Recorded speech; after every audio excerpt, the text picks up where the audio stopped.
También sobre las nuevas pruebas antigénicas de diagnóstico rápido que pueden transformar la respuesta a la COVID-19. Acompañan a la doctora Etienne en esta sesión el doctor Jarbas Barbosa, subdirector de la OPS, el doctor Ciro Ugarte, director del Departamento de Emergencias en Salud de la OPS, y el doctor Silvana Aldiguieri, gerente de incidentes para COVID-19 en la OPS. Ahora sí quisiera invitar a la doctora Etienne a dar sus palabras de apertura. Doctora Etienne. Thank you, Sebastian. A very good morning. Gracias, muchas gracias. Buenos días a todos que están con nosotros en esta conferencia de prensa. Desde el 13 de octubre nosotros hemos tenido más de 18 millones de casos de COVID-19, más de 519.000 muertes informadas en nuestra región. El estado de la pandemia en las Américas está muy complicada. Canadá en el momento está enfrentando su segunda ola y áreas que no habían sido afectadas ahora están pasando por el número visto en la primera ola, con las provincias más populares, Quebec y Ontario, que han contribuido con el mayor número para la tasa de muertes del país. Durante la última semana también hemos visto un alto número de casos en el Caribe y también en territorios holandeses como Manuel Teresa, Aruba y San Martín. En muchos países la pandemia también ha seguido para lugares menos poblados. En Guatemala, por ejemplo, el Departamento de Defensa ha pasado por un aumento muy grande de muertes y el departamento de Jarija en Bolivia ha tenido la mayor incidencia de esta enfermedad. En la Argentina también los casos se están acelerando, alcanzando hasta 16.000 casos por día durante la última semana. Desde el principio de la pandemia, más de 9 meses atrás, hemos sabido que para luchar contra el virus tenemos que transformar nuestra respuesta de salud pública. Necesitamos medidas para impedir la transmisión en la comunidad. Diagnósticos precisos en testes para determinar cuándo alguien ha sido infectado por COVID-19. Necesitamos saber que los pacientes están mejorando y también alcanzar una vacuna segura. Hoy estoy muy feliz en informar que una de estas sesiones de umbrales ha alcanzado y ha llegado y va a ser un gran cambio para nuestra región. Hablando sobre la diseminación de este virus, esto depende de nuestra habilidad para poder cumplir con la enfermedad cuando alguien está infectado. Los testes precisos y un control para impedir que el virus infecte a los otros. El nivel de la comunidad también puede ser el rastreo en la diseminación del virus y para ajustar nuestra respuesta a esto. Una multitud de testes rápidos de diagnósticos han invadido el mercado durante el surto de esta enfermedad. Algunos han tenido algún resultado positivo, pero pocos han. Por eso esos testes de diagnósticos son muy precisos, tienen que ser hechos en ambientes de laboratorios que sean realmente muy confiables. En las Américas nosotros tenemos una diversidad muy grande de población y también centros urbanos y también desiertos y áreas menos pobladas. Y en estos casos, esto ha aumentado nuestro alcance centralizado que con muestras y muestreos que causaron que muchos de estos testes pasaran por grandes demoras para alcanzar el resultado. Con esto siguen adelante con su trabajo, las personas infectadas van a trabajar, pasan por transporte y eso significa para en el tiempo de semanas pueden infectar a sus familiares y amigos, co-trabajadores y las comunidades en total. Y esto es exactamente la diseminación del virus sin control. Pero gracias al trabajo de OMS y del acelerador de OMS, tenemos ahora un test de diagnóstico confiable que puede ser hecho en cualquier lugar y que proporciona resultados rápidamente, que permite que los trabajadores puedan controlar los casos, aislando los pacientes y empezar inmediatamente el tratamiento.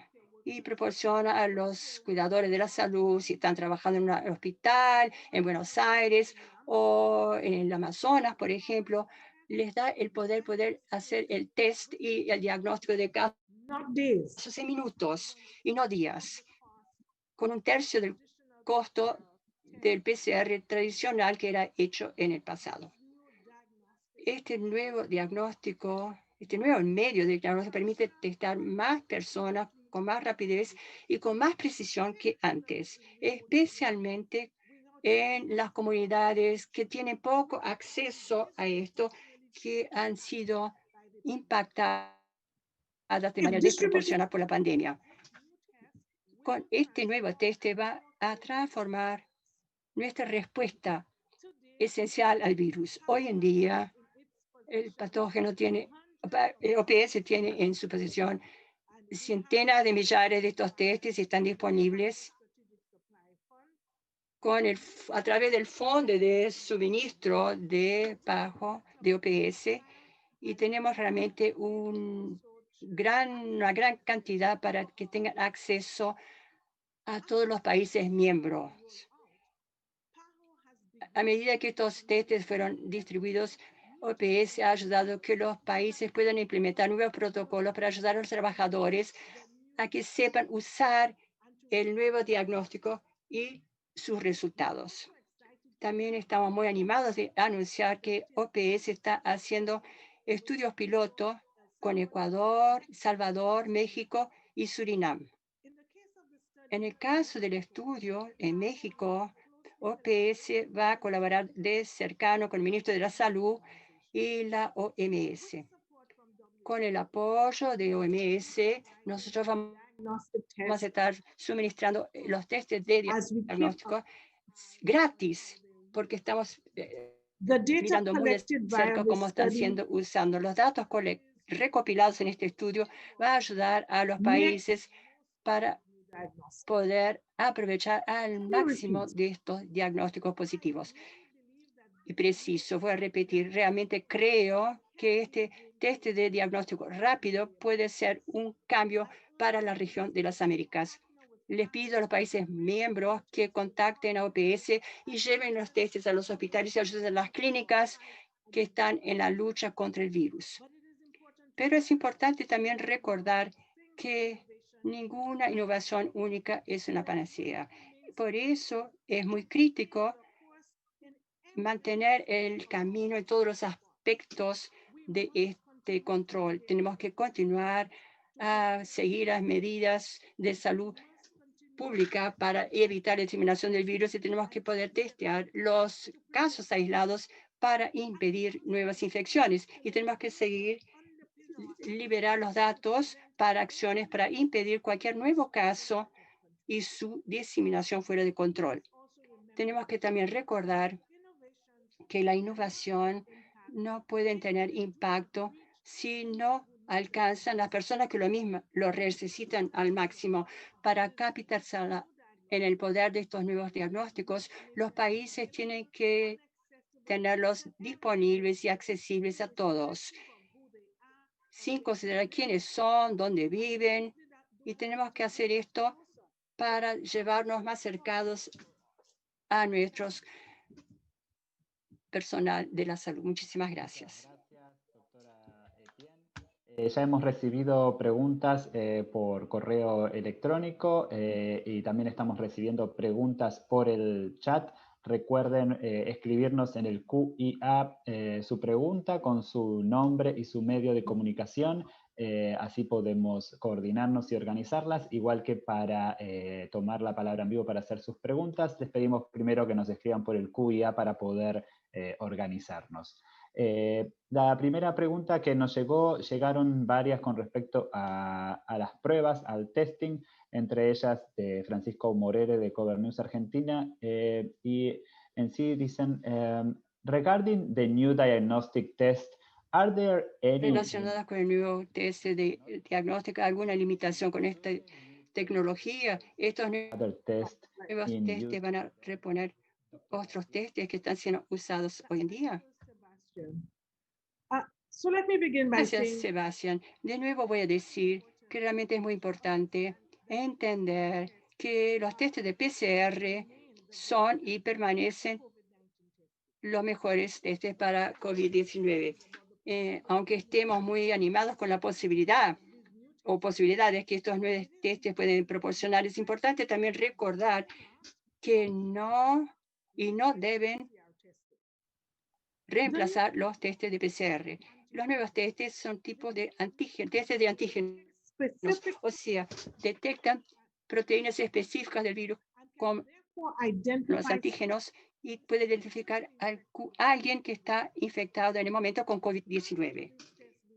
Antes de esto, del desarrollo de estos tests, confiábamos apenas en los testes de PCR, que aunque realmente son bastante confiables, exigen muestras de alta calidad y también recursos sofisticados. Este tipo de reclutamiento fue disponible apenas en número pequeño de laboratorios y las muestras tenían que ser embarcadas en condiciones más complicadas.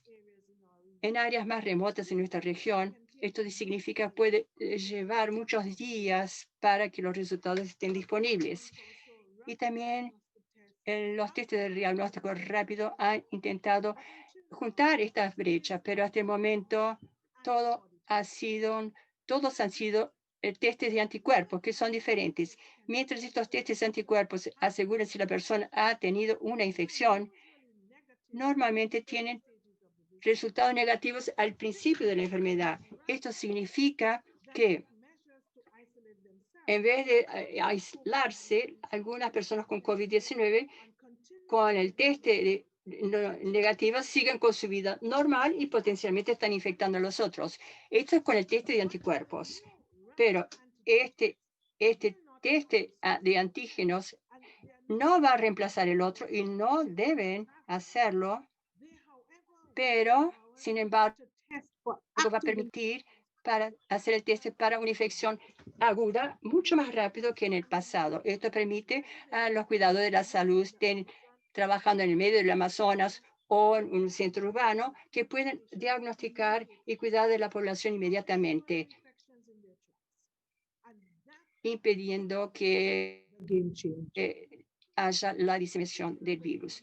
Como los países en otras regiones han pasado por muchos problemas y han reintroducido medidas más severas para reducir el impacto de una segunda ola, incluyendo el lockdown en algunas ciudades,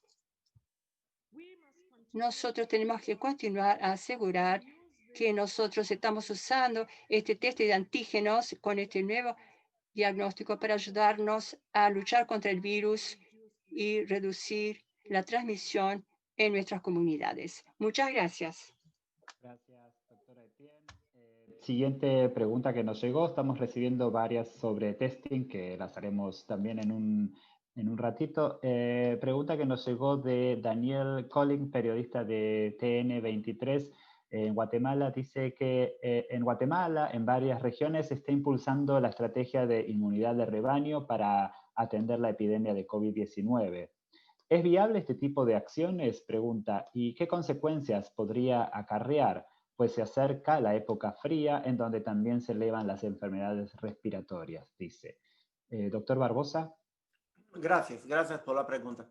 Mira, la imunidade de rebanho ou imunidade coletiva é conceito que utilizamos em geral para as vacunas. Esse é o conceito de que se você alcança determinado número de pessoas vacunadas em la comunidade, as pessoas vacunadas vão a proteger as pessoas não vacunadas. Esto tiene una variación, depende de cada vacuna. Para la vacuna de sarampión, por ejemplo, es de 95% que se requiere. Para otras vacunas puede ser 90% o un poco menos. Nosotros nunca se ha utilizado em saúde pública uma estratégia de imunidade de rebanho com a infecção natural por uma enfermidade. ¿Por quê? Porque isso, a consequência que tem é promover a infecção de uma maneira tal que o número de pessoas que vão se enfermar, vão necessitar de hospitais, de camas de terapia intensiva, de ventiladores e que vão a morrer é muito maior do que o número que se pode ter com as medidas de distanciamento social e todas as outras medidas para prevenir. Então, desconhecemos que alguém em la região está oficialmente utilizando uma estratégia que, como já dizíamos, não é uma estratégia, é uma tragédia, porque vai produzir miles de defunções que poderiam ser evitadas. Además, não há evidência para dizer qual é o percentagem da população que necessita estar já ter contato com o vírus para alcançar uma imunidade coletiva. Há muitos artículos, pero mesmo em cidades como Madrid, por exemplo, que alcançou mais de 15% de infecções, de prevalência de infecções durante a primeira ola, em fevereiro, em março, agora já tem uma segunda ola. Então, não é uma estratégia que se pueda aceitar do ponto de vista técnico e do ponto de vista ético. Gracias. Gracias, doctor.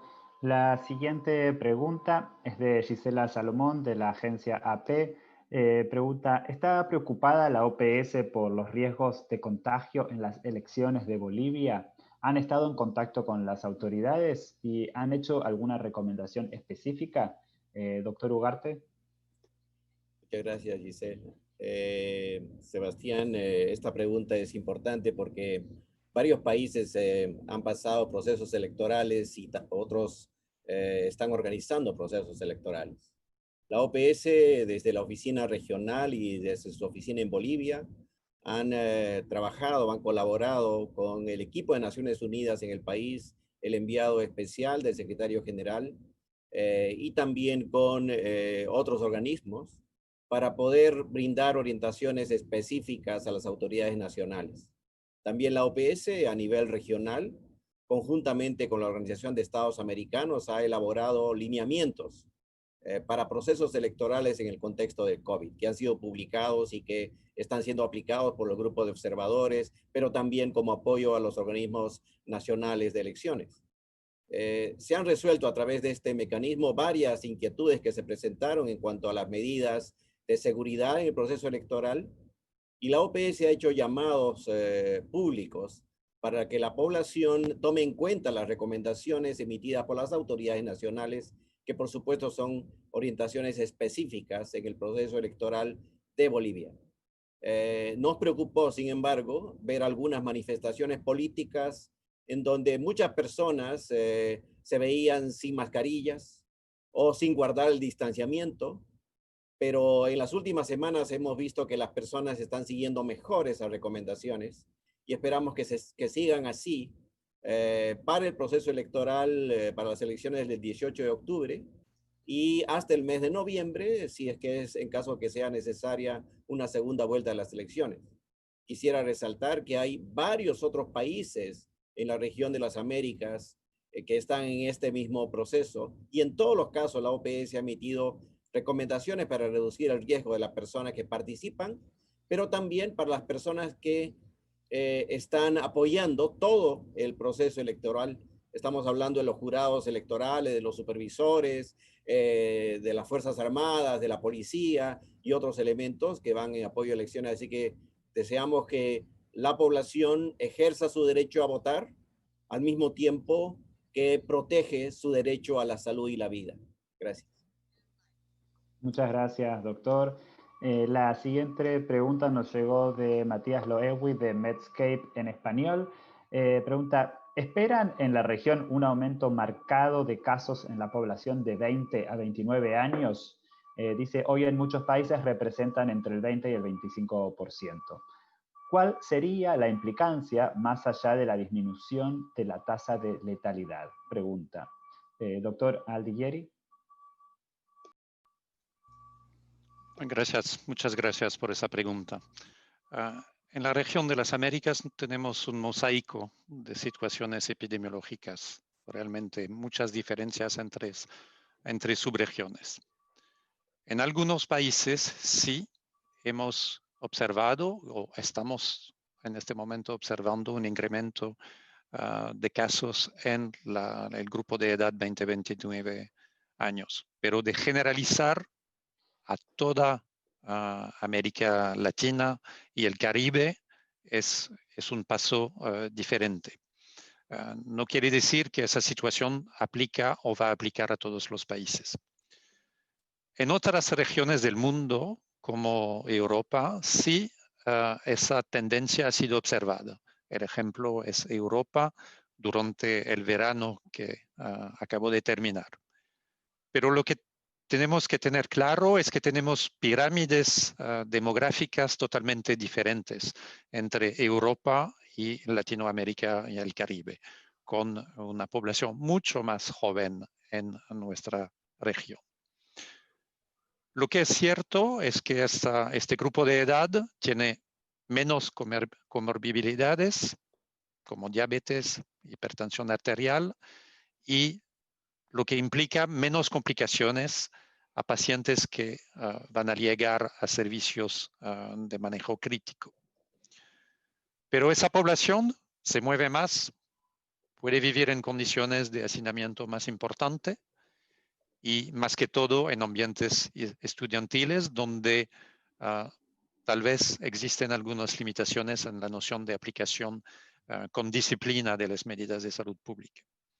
Lo que quisiéramos hacer es un llamado de atención, es una alerta para esas poblaciones cuanto a su responsabilidad social, para que una tasa que se pueda incrementar en esa población no lleva un contagio más importante de otros grupos de edad. Estoy hablando de las familias en los hogares y especialmente los ancianos, los abuelos y las abuelas. Gracias. Muchas gracias, doctor. Vamos a pasar ahora a algunas preguntas del chat. La primera es de Valeria Heredia, del diario El Comercio de Ecuador. Dice, el ministro de Salud señaló que hay requisitos para ingresar a la estrategia COVAX como cuotas iniciales. ¿Nos pueden ayudar con más detalles sobre estos requisitos, doctor Barbosa? Sí, gracias por la pregunta, Valeria. O mecanismo COVAX é um mecanismo que já tem mais de 160 países do mundo, em la região das Américas, quase todos os países estão participando. Qual é a grande vantagem do mecanismo COVAX? É que o mecanismo COVAX está em um processo de negociação com todos os produtores que já estão em la fase 3 de ensaios clínicos, ou seja, que estão mais cercanos de ter uma vacuna lista para a utilização. Como a negociação de COVAX é com uma canasta de produtores, a possibilidade de ter vacuna ou vacunas disponíveis é muito maior do que se um país tem negociações bilaterais com um ou outro produtor aislado, porque pode ser que este produtor que haga a negociação com o país não logre ter a vacuna mais rápida ou com o melhor nível de segurança e de eficácia. Desafortunadamente, todos os produtores de vacuna estão a requerer que se haga um adelanto para fazer a reserva de doses para a vacuna. E muitos países ricos do mundo já han comprometido milhões de doses de todos os produtores. Então, COVAX Facilities, para ter a capacidade de fazer a reserva de la vacuna para al menos 20% da população de cada país e todos os países do mundo, está requerendo que os países hagam um adelanto que corresponde a 15% das vacunas que vão ter para essa primeira fase. E no caso do Equador, isto seria ao redor de 11 milhões de dólares. A OPS está, desde o princípio do mecanismo COVAX, estamos em negociações com as instituições financeiras. Por exemplo, o Banco Interamericano de Desarrollo já está apoiando alguns países para ser esse pago adelantado. Estamos também em negociações com donantes, como a União Europeia e com outros mecanismos, porque esse adelanto é muito importante para que seja possível que COVAX tenha a decisão e a ser a reserva de todos os produtores para que, quando a vacuna esteja lista, tenhamos el acesso equitativo para todos os países da região, que é o grande objetivo de COVAX. Gracias. Muchas gracias, doctor. Me gustaría darle la palabra en vivo para que haga su pregunta a Alia Briggs de CBC News Barbados. Alia Briggs, if you're hearing us, I give you the floor to make your question. Good morning, Sí, everyone. por favor, buenos días a todos. Mi pregunta se va al doctor Estienne. En países como Barbados, que tienen un influjo de visitantes que han testado positivo, ¿no?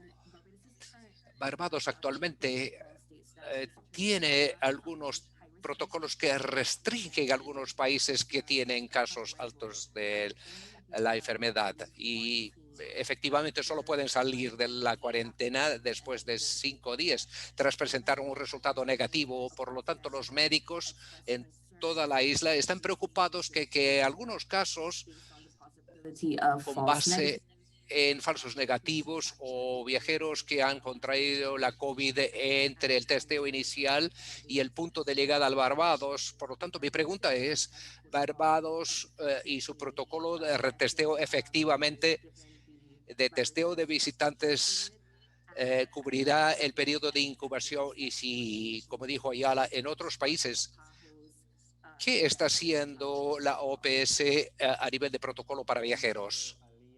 Gracias, Alia. Doctor Ugarte, ¿podría usted contestar estas preguntas, por favor? Gracias, Alia, por tu pregunta. Pues muchos países, tras muchos periodos de cuarentena, están reanudando el viaje para extranjeros, pero para Barbados y otros países del Caribe que están reabriendo o recibiendo viajeros no esenciales como turistas.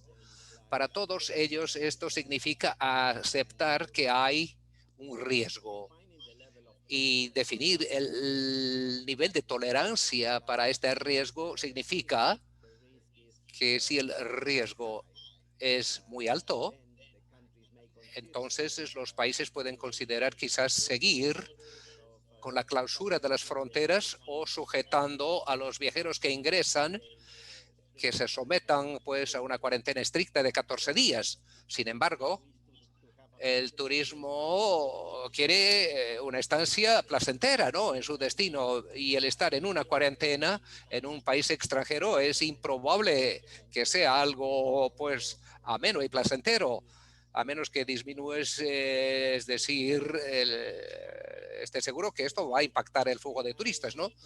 Y además, depender de las pruebas para incentivar o estimular el turismo presenta limitaciones muy grandes a nivel biológico, epidemiológico, logístico y jurídico, ¿no? Por lo tanto, en la OPS sabemos de la necesidad del turismo para reactivar la economía, y el consejo que le damos y que ofrecemos a los gobiernos como el de Barbados, por ejemplo, es que consideren centrarse sus esfuerzos en el monitoreo de la salud de los viajeros que llegan por los primeros 14 días de su estancia. Y para considerarse esto, lo hagan en cooperación con los mismos turistas y asimismo con los hoteles y toda la industria de turismo. Claro que pues la OPS está en un contexto que sugiere que tiene que considerar que la población local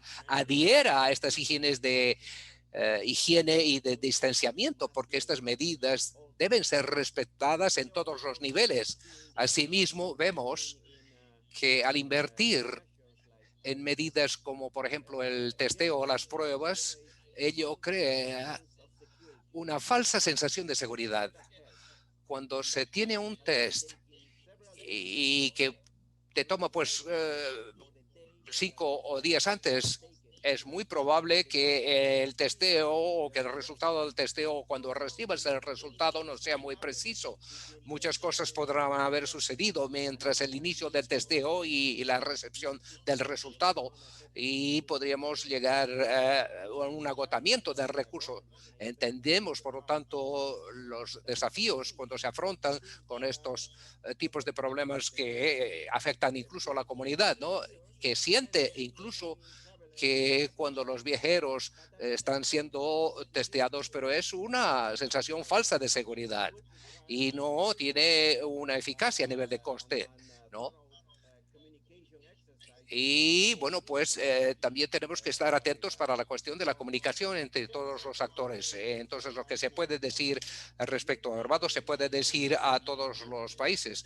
Ni 8 ni 80. Es decir, esto se aplica también a Diana y a todos los viajeros y a todos los países de América, y lo que se da a nivel de consejo a partir de la pasada semana en OPS, tras los ministros de salud de Américas que se le pidieron a OPS que desarrollaran un documento con recomendaciones para restricciones para los viajeros no esenciales.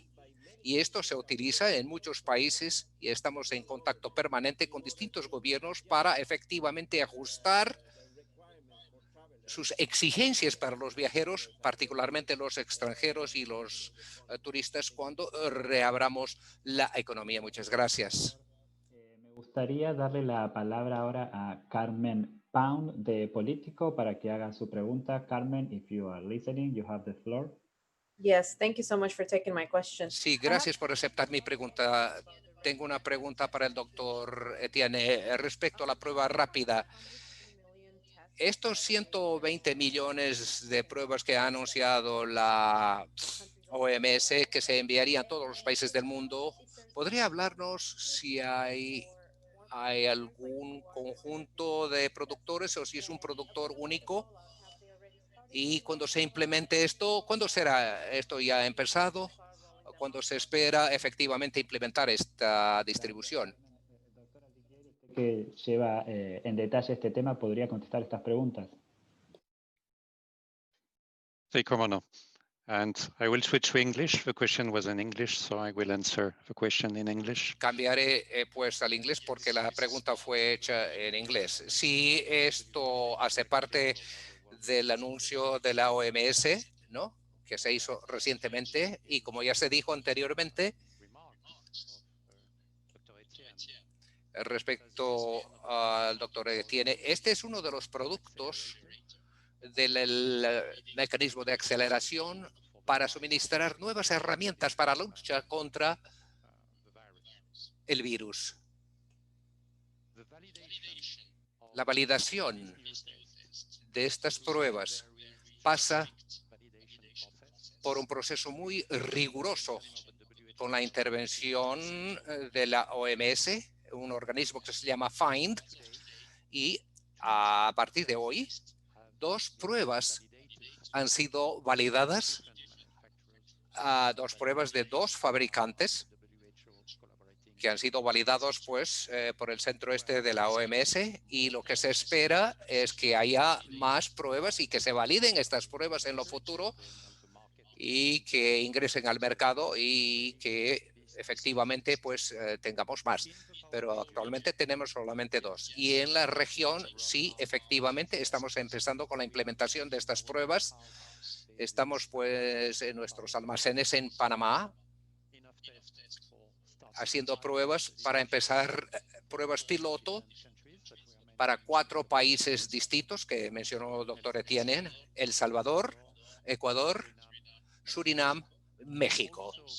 Y asimismo, pruebas han sido buscado, estas pruebas de antígenos rápidos a través del fondo de OPS han sido buscados para Venezuela. Esto es cierto que esto ayudará mucho a ampliar la capacidad laboratorial de Venezuela para alcanzar efectivamente toda su red de laboratorios.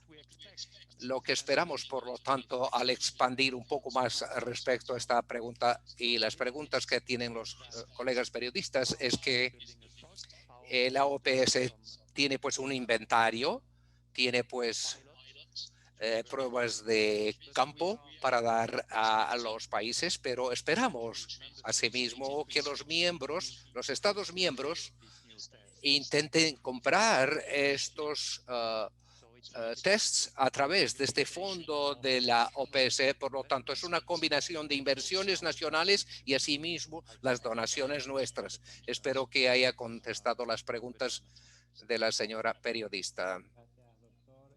Gisela Salomón de AP también tiene algunas preguntas. Gisela, si quieres hacer tus preguntas, tienes el piso.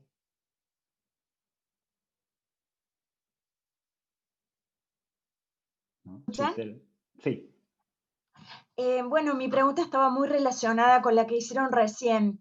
Específicamente, o sea, para tenerlo más claro, en este momento son estos 4 países que están implementando como un programa piloto con estos nuevos test y luego se va a hacer a través de una iniciativa en el que los gobiernos también tienen que comprarlos. Si puedes abordar un poquito mejor si puedes explicar cómo es el fondo para comprarlos. Gracias, Gisela. Doctora Alighieri. Sí, muchísimas gracias por su pregunta, Gisela. Es una combinación de los diferentes mecanismos que usted mencionó. Los estudios pilotos es realmente para observar los puntos complicados de la introducción de una nueva herramienta a nivel de la atención primaria en zonas remotas, zonas complejas, tal como zonas de población indígena en el interior de la cuenca amazónica. Es el objetivo de los pilotos, identificar los matices que cambian el panorama del diagnóstico. Después es, por iniciativa de la OPS, construir un stock de emergencia que permita responder a situaciones bien precisas en países en las semanas siguientes. Ese stock se está construyendo en este momento. Algunos envíos ya están en camino, están volando para otra vez la bodega regional de la OPS que tiene su base en Panamá. Y también tenemos contactos muy estrechos para los países para que ellos puedan conseguir comprar a través de mecanismos existentes. Son los mismos mecanismos existentes que tenemos para medicamentos para la tuberculosis, para el VIH-Sida y para otras enfermedades desatendidas. Es la combinación de todos esos mecanismos y esperamos en las semanas que vienen, en los meses que vienen, una ampliación de la capacidad de diagnóstico enfocada a la atención primaria para aliviar toda la carga que existe en redes existentes en PCR. Como dijo la doctora Etienne, la PCR queda el estándar de oro de nuestro diagnóstico en esa región y en otras regiones del mundo. Espero haber respondido a sus preguntas. Gracias, doctor. Siguientes preguntas que nos llegaron vinculadas con la vacuna.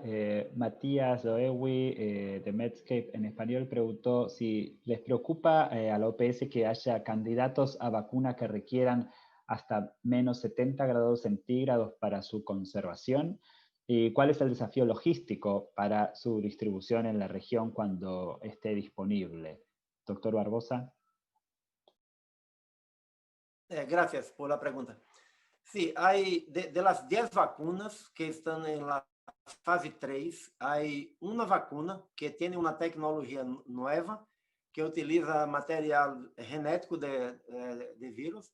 Essa vacuna vai requerer algunos cambios importantes en la cadena de frío de los países porque requiere que la vacuna sea conservada a menos 70 grados centígrados. Las otras 9 vacunas utilizam tecnologias que podem ser utilizadas com as cadenas de frios que têm os países. Então, seguro que com COVAX, o mecanismo COVAX, como se está trabalhando e a proposta de ter essa canasta, os países vão poder fazer uma escolha qual é a vacuna que é melhor adaptável para a sua realidade. Segundo, que esse tema da preparação da cadena de frio chama muito a atenção, de que para hacer uma campanha de vacinação não é necessário somente ter a vacuna. Nós outros, por intermédio do Fundo Rotatório de Vacunas, da OPF, já estamos também fazendo toda a preparação em termos das jeringas que se necessitam e outros materiais, e estamos apoiando a los países da região. Essa semana já temos uma encuesta com todos os países da região, com todos os temas, os detalhes que são necessários para ter a preparação para uma vacuna contra a Covid-19. Desde o tema da comunicação, como informar bem a população, quais são as etapas de segurança de vacuna, tudo o que é necessário, como preparar os profissionais de saúde, como fazer a preparação e a revisão da cadeia de frio e todo esse paquete amplo que estamos brindando aos países para que estejam listos quando uma vacuna também esteja lista e la utilizar na população de seus países por intermédio de los programas nacionais de imunización. Gracias, doctor. La siguiente pregunta en el chat viene de Lidia López, de la prensa de Nicaragua. Dice, 7 meses después, el MINSA presentó una campaña donde dictaron medidas básicas de prevención, tomando en cuenta el comportamiento del virus en la región y el contexto del país. ¿Es suficiente o está acorde a la situación?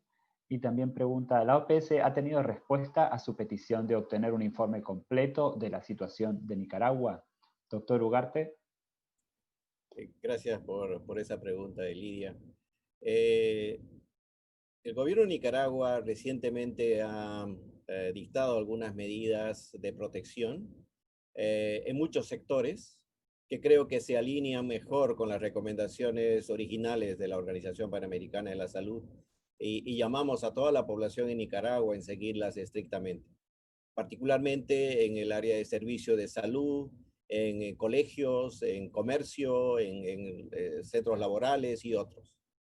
Es necesario tomar en cuenta esas recomendaciones porque en la sensación de que hay menos casos, todos bajamos la guardia y pensamos que hemos salido del problema.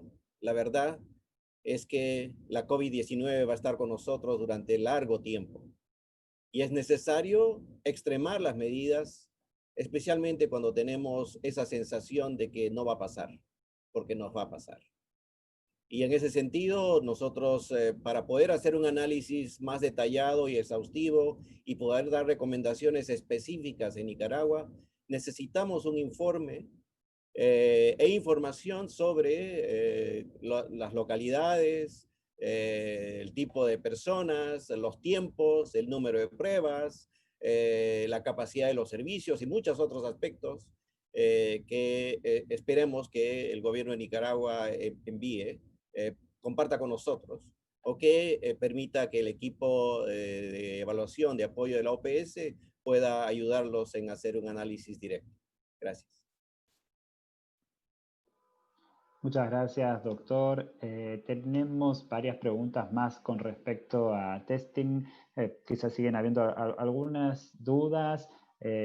Douglas McIntosh de Jamaica Information Service asked, which entity manufactured the new rapid test and when did it become official? ¿Qué entidad ha fabricado este nuevo test?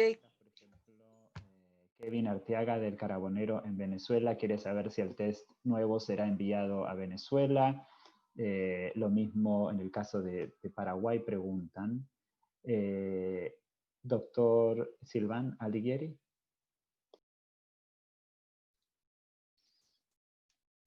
Muchas gracias. And I will start with a question from Jamaica. Voy a empezar con la pregunta de Jamaica.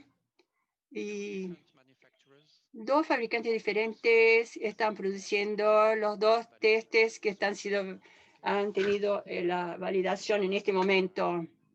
Aquí uno de los fabricantes está en Asia y el otro fabricante está en Europa y Estados Unidos. Estos 2 testes han tenido la validación por el Centro de Colaboración de OMS durante el mes de septiembre. Y como ya mencioné anteriormente, estamos esperando más testes pasando por procesos de validación muy severos por el Centro de Colaboración de OMS. Creo que lo había comentado antes, sí. A través del canal de la OPS, las pruebas rápidas para detección de antígeno han sido conseguidas y han llegado al territorio venezolano en este momento. Y nuestro equipo en Venezuela está trabajando de manera muy cercana con la red de laboratorio nacional para su implementación en zonas priorizadas del país. Cuanto a la pregunta de Paraguay, estamos en contacto estrecho con el Laboratorio Nacional de Referencia y hubieron sesiones para explicarles los mecanismos para conseguir las pruebas. Y estamos esperando en Paraguay, como en muchos otros países, el mismo tipo de contacto entre personas de redes de laboratorio, nuestro equipo de laboratorio, pero también los puntos de contacto en los países para los mecanismos de procuración de esas nuevas tecnologías. Gracias. Thank you. Gracias, doctor. Javier Verdejo, editor general de Prensa Radio Santa María en Chile, pregunta, ¿continúa siendo recomendada por la OPS la medida de cuarentena como un mecanismo efectivo para el control de la COVID-19? Doctor Barbosa. Gracias por la pregunta. Mira que la cuarentena, tanto para el nivel individual como para el nivel social, son muy efectivas. Para el nivel individual, si hay un caso de COVID, los contactos se deben poner en cuarentena para impedir la transmisión. La detección temprana de los casos, la detección adecuada y las medidas de aislamiento de los casos y cuarentena de los contactos siguen como una de las más efectivas recomendaciones para detener la propagación de la infección. Para en el nivel social, eu creio que essa é uma das grandes lições que aprendemos durante essa pandemia. Por primeira vez, tuvimos uma confirmação com evidências científicas sobre a grande efetividade das medidas de distanciamento social, que vi chamaram de quarentenas sociais, de lockdown, que cada país ha implementado de acordo com sua realidade, com suas características. Então, não é uma recomendação que pode se aplicar em todas as partes da mesma maneira, se deve aplicar de acordo com a dinâmica da transmissão de COVID-19. Pero há muitos estudos já, só para mencionar um, em la cidade de Nova York, por exemplo, se as medidas de quarentena sociais estritas que se adotaram no pico da transmissão, a final de fevereiro, início de março, se houveram sido adotadas 2 semanas antes, se poderia haver evitado hasta 36.000 defunções. Então, eu creio que essa e muitas outras evidências que se foram acumulando han subrayado o importante que têm as medidas de distanciamento social, as medidas de quarentena social, como alguns o chamam, quando a transmissão está incrementando, quando se está crescendo de tal maneira que, se não se adoptam medidas de quarentena social, os serviços de saúde não vão estar capazes de oferecer camas de terapia intensiva e ventiladores para os casos graves que vão requerir. Então, sim, sigue como uma medida que se deve utilizar, entre muitas outras, de acordo com a realidade da transmissão que se está vivendo no país, ou na província, ou na municipalidade. Gracias, doctor.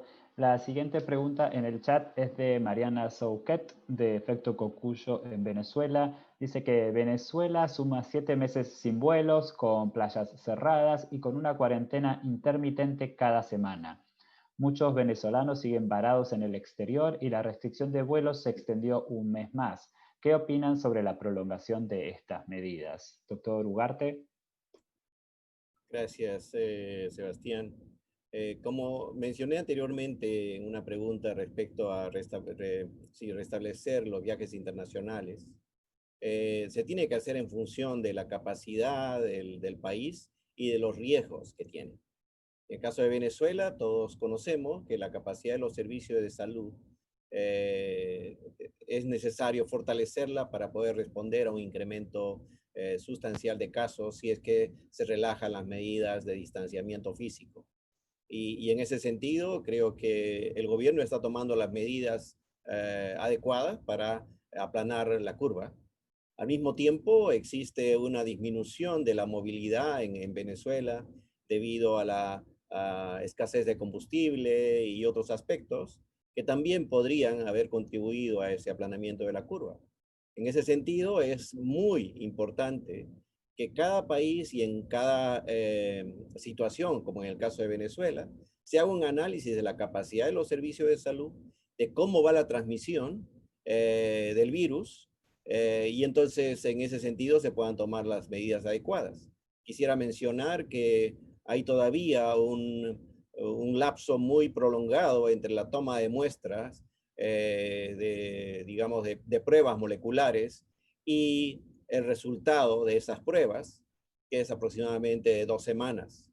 Y es por eso que en relación con el acuerdo que se firmó con el Ministerio de Salud y la Asamblea Nacional, la OPS ha adquirido pruebas de antígenos, que es el punto de esta conferencia, y que ya están en Venezuela, y que van a permitir descentralizar esas pruebas con 20 equipos lectores, con resultados muy rápidos, y 10 de esos equipos no requieren electricidad, que también, como ustedes saben, es un tema de dificultad en Venezuela. De tal manera que con esa información, que podemos tenerla muy cercana al momento de la toma de la muestra, podemos caracterizar mejor la situación y seguramente flexibilizar las medidas en función de dónde se están realizando esas pruebas y cómo se está vigilando la capacidad de los servicios de salud, que en algunos estados tienen una altísima ocupación, principalmente cuidados intensivos, mientras en otros la ocupación es relativamente baja. Gracias. Gracias, doctor. Tenemos varias preguntas más con respecto a las pruebas de Valeria Heredia de Ecuador y de Alina Dieste de AFP. Valeria Heredia pregunta, ¿cuántas pruebas de antígenos llegaron a Ecuador en este plan piloto? Y si conocen si ya se están aplicando o cuándo llegarán y en qué fecha.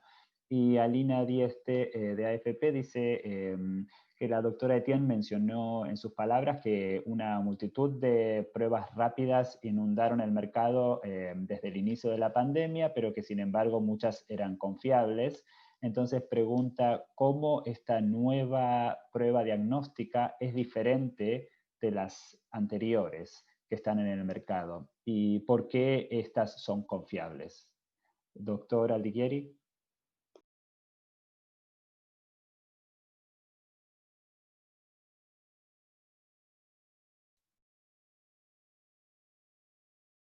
Thank you.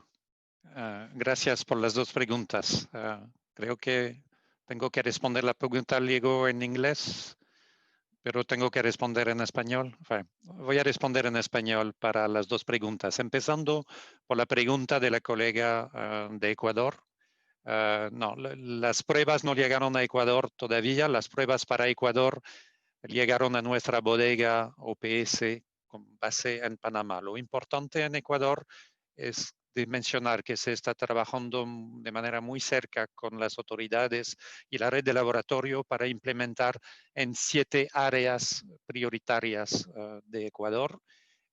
Y lo que nos interesa como piloto es trabajar con los colegas ecuatorianos en poblaciones indígenas y zonas y afrodescendientes, en zonas remotas. Estamos hablando de provincias del oriente ecuatoriano, pero también de las provincias del Atlántico ecuatoriano. Sobre la pregunta de la señora Alina Dieste de AFP, eso no es una prueba OPS. Es una prueba rápida disponible a través de los mecanismos de procuración y proyectos pilotos con participación de la OPS. Es un poco diferente. Esas pruebas han sido validadas por mecanismos del centro colaborador de la OMS, que se llama FIND, que tiene su base en Suiza. Y el día de hoy, estoy repitiendo, 2 pruebas han sido validadas por este centro colaborador y esperamos más que están en proceso y más para llegar en el mercado.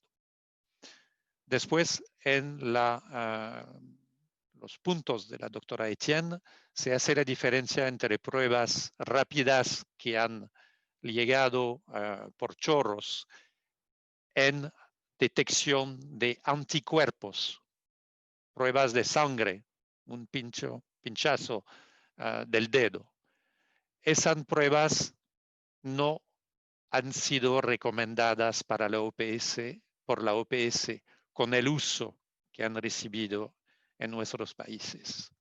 Las pruebas rápidas para detección de anticuerpos no han resultado aportar en la vigilancia y no cubren los momentos iniciales de la enfermedad. Quiere decir que el paciente puede tener una prueba de anticuerpos negativa y ser un paciente infeccioso para su familia, sus compañeros y sus compañeros de trabajo. La prueba de antígeno rápida de antígeno, al contrario, nos permite enfocarnos como la prueba PCR en los pacientes sintomáticos. Espero que yo haya respondido a las inquietudes de la señora Alina Dieste. Gracias. Muchas gracias, doctor. Estamos llegando al final del Media Briefing. Tenemos algunas preguntas más todavía. Una que llegó de Noah Higgins Dunn, de CNBC. Dice, I was wondering if you could speak more about the outbreak in Canada. Quería saber si podría hablar más sobre el brote en Canadá. Las autoridades en Ontario dicen que el brote en la provincia pueden ser similares a Italia. Las preocupaciones de OPS piensan en tener un esfuerzo de lockdown necesario para evitar la diseminación. Doctor Barbosa, por favor. Countries like Canada, or the US, or Brazil, or Mexico. Sí, gracias. Países como los Estados Unidos, Brasil y México, realmente nosotros, desde el principio de la pandemia, es un tipo de movimiento entre un estado al otro estado, una región a la otra región. Entonces es muy importante que las autoridades nacionales y locales tienen que hacer el monitoreo muy, muy cercano de la situación, porque uno puede cambiar en algunas provincias y estados, puede tener una caída de la transmisión, y en otros lugares o provincias o estados uno puede tener un aumento en la dinámica, puede ser totalmente diferente. Por ese motivo tienen que adaptar las respuestas, exactamente lo que las autoridades locales están haciendo en Ontario, adaptando la tragedia, llamando la atención y recordando la población que hay un aumento, un importante aumento en el número de casos, y que si no siguen las recomendaciones que están informando, probablemente van a ser un escenario muy similar a lo que ocurrió en Nueva York y en Italia. Es la mejor receta para la pandemia, es tener un sistema de vigilancia muy bueno para uno confiar en los datos y para saber las tendencias que están ocurriendo, sea una disminución o un aumento, y adaptando sus estrategias para la situación que están enfrentando en sus locales. Gracias. Última pregunta. Hemos recibido varias con respecto a brotes, segundas olas y recomendaciones. La pregunta dice, as countries in other regions experience an increase in cases. Los países de nuestra región están pasando por un aumento en los casos y han introducido muchas medidas importantes para evitar la segunda ola, como el lockdown en otras ciudades. ¿Cuáles son las recomendaciones de OPS para esto? ¿Han cambiado o no? This Gracias por su pregunta. Realmente es verdad que en las últimas semanas Many countries, Las días hemos visto muchas ciudades y países en el mundo, especialmente en Europa, pasando por nuevas olas de transmisión después de haber relajado las medidas de salud pública como los lockdowns y abriendo las escuelas y también empezando a viajar al exterior. Como yo mencioné anteriormente, nosotros también estamos viendo picos de casos en nuestra región debido a las mismas razones. Nosotros en OPS sabemos muy bien que más allá del alto impacto que COVID-19 está teniendo en la salud de las personas en toda América, la pandemia también tiene una lista de crisis económicas y sociales con pérdidas de empleo, el cierre de las escuelas y las personas no pudiendo visitar a sus amigos y familias. Y reconocemos muy bien la fatiga de todos estos últimos tiempos y todo lo que eso cambia en los aspectos de la vida de las personas, incluso la vida mental de las personas. Las medidas públicas que están siendo recomendadas para las personas, que incluyen lavar las manos, distanciamiento físico, etiqueta de la tos y también el uso de la máscara, siguen siendo las mismas. En otros lugares tienen que adaptar entonces para permitir la aplicación de estas medidas. Sin embargo, como hemos mencionado en nuestro informe regional, la implementación de medidas restrictivas en la comunidad tienen que ser basadas en los datos, como han escuchado al doctor Harvard Rosa mencionar ahora, y también tienen que estar con el soporte de las áreas geográficas, tiene que implementado donde la transmisión es más alta. Y también, como yo he reiterado muchas veces, hay también medidas económicas y sociales tienen que ser adoptadas para que las personas no sean forzadas a tener una decisión entre sus vidas y su sustento. Es importante recordar que nuestra salud sigue siendo en el centro de todo lo que estamos haciendo. Y como mientras seguimos con la transmisión de COVID-19, las personas y los países deben seguir a implementar las medidas personales y de salud pública recomendadas que impiden que los servicios sociales estén atacados y que, y más importante, dejen a todos seguros. Muchas gracias por su atención. Muchas gracias, doctora Etienne. Ahora sí hemos llegado al final de esta sesión. Muchas gracias a todos por haber participado. En breve les enviaremos las palabras de la directora, así como la grabación de esta sesión. Y recuerden que pueden seguir en contacto con nosotros si tienen preguntas por correo electrónico y también pueden encontrar más información en la página web de la OPS. Gracias a todos nuevamente y que tengan un muy buen día. Saludos.